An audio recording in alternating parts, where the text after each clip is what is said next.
বাগানে কাজ সেরে বাড়িতে আসার সঙ্গে সঙ্গে ঝড় বৃষ্টি শুরু হলো। বাগানে গিয়ে আমি আমার প্রিয় গাছগুলোকে কেটে দিলাম আর লক্ষ্য করলাম আমার গাছের প্রায় অর্ধেক আম চুরি হয়ে গেছে।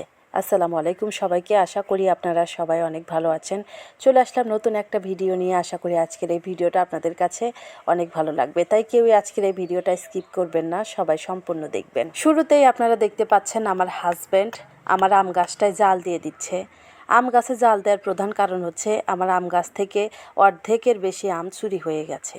কারাই যে আমার এই এত ছোট গাছ থেকে এতগুলো আম পেড়ে নিয়ে গেছে আল্লাহ পাকই জানে। সকাল থেকে আমি আমার হাজব্যান্ডকে তাই বলতেছি, চলো আমার আম গাছটা একটু জাল দিয়ে দাও।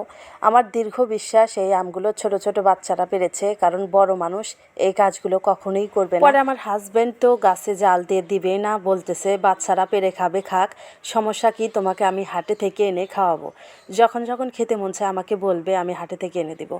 পরে আমি বললাম আমার অনেক শখের গাছ, আমি একটু দেখবো না বছরের আম কীরকম হয় এই গাছের। পরে আমার অনুরোধেই কিন্তু আমার হাজব্যান্ড এখানে এসে সবগুলো গাছে জাল দিয়ে দিল। আর এইদিকে দেখেন আমার ছোট ভাই পুকুর থেকে পানি তুলতেছে। আমরা ছোট ছোট গাছের চারা রোপণ করেছি, তারপরে বিলেতি মিষ্টি কুমড়ার বীজ রোপণ করেছি, আনাচের বীজ রোপণ করেছি, তাছাড়াও কয়েক ধরনের বীজ আজকে আমরা রোপণ করলাম। সেই বীজগুলোতে পানি দেওয়ার জন্য পুকুর থেকে পানি তুললাম। আর ওইদিকে আমার মা আমার পুঁই শাকের গাছ থেকে কয়েকটা ডাঁটা কেটেছে, এই ডাঁটাগুলো সে বাড়িতে গিয়ে রোপণ করে দিবে। আর এইদিকে দেখতে পাচ্ছেন আমার এই যে শীতের মধ্যে যে আনাজ গাছটা আমি রোপণ করেছি, সেই গাছটা এখন কেটে দেওয়া হচ্ছে, কারণ এই গাছে আর আনাজ ধরবে না, গাছটা বুড়ো হয়ে গেছে। আর আমি নতুন করে এখানে বীজ রোপণ করে দিয়েছি, তাই কিন্তু এখন এই গাছগুলো কেটে দেওয়া হচ্ছে। এখানে আনাসের ঝাড় ছিল প্রায় 4টা, সবগুলো আনাসের গাছই এখন কেটে দিলাম। এই গাছটা থেকে আমরা অনেক আনাজ খেয়েছি, কিন্তু আজকের থেকে আর একটা আনাজও খাওয়া হবে না।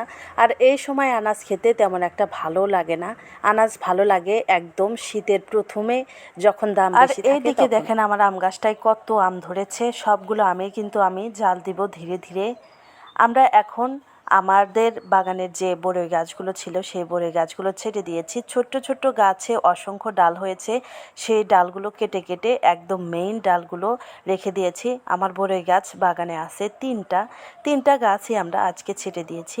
আমরা যখন বাগানে ছিলাম তখন কিন্তু একটু মেঘ ছিল না, আর যখনই বাড়িতে আসলাম তখনই কিন্তু ঝড় বৃষ্টি শুরু হয়ে গেল। মনে হয় 10 মিনিটের মধ্যে বাড়িতে আসার সঙ্গে সঙ্গে দেখতে দেখতে মেঘ আসলো, সঙ্গে মেঘের গর্জন শুরু হলো, তার সঙ্গে বাতাস শুরু হলো, তারপরে আবার বৃষ্টি শুরু হলো। আপনারা দেখতেই পাচ্ছেন একদম মুষলধারায় বৃষ্টি হচ্ছে। যাই হোক বন্ধুরা, ভিডিওর প্রায় শেষ প্রান্তে এসে পড়েছি। যদি ভিডিওটা আপনাদের কাছে ভালো লেগে থাকে দয়া করে লাইক কমেন্ট শেয়ার করে দিবেন, আর আমার এই ছোট্ট চ্যানেলটাকে সাবস্ক্রাইব করে দিবেন। যারা পেজ থেকে দেখলেন অবশ্যই আমার এই ছোট্ট পেজটাকে ফলো দিয়ে দিবেন। সবাই ভালো থাকবেন, সুস্থ থাকবেন, আবারও দেখা হবে। আল্লাহ হাফেজ।